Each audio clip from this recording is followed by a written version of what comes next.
In this lecture, you will learn how to make sure that the user is really entering a number when we want him to. Copy the earlier script, create a new file.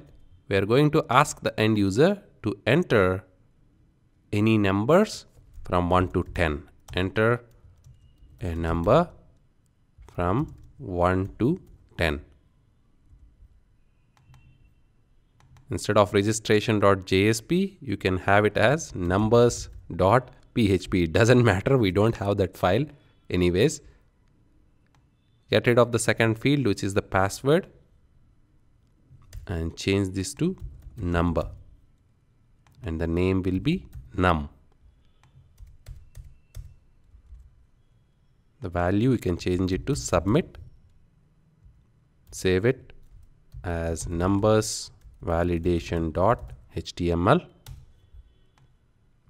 and inside the function, get rid of everything where x is equal to document dot form my form dot, the text field name is num dot value.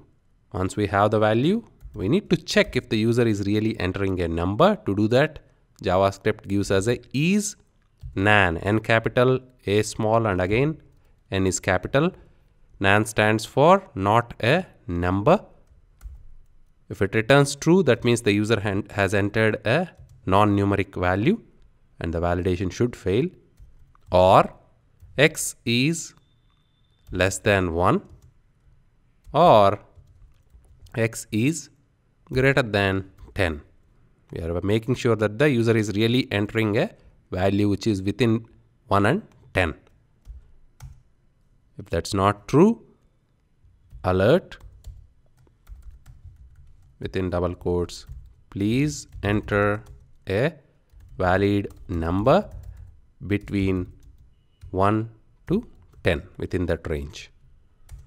And also we want to set the focus on the number. So document dot myform dot num dot focus is the function that will set the focus on that particular field, and return false. We don't want the form submission to happen. Else alert within double quotes validation success or successful. We can return true. By default it will be true anyways. We need not explicitly return true. Save it. Form validation text fields numeric values is the title.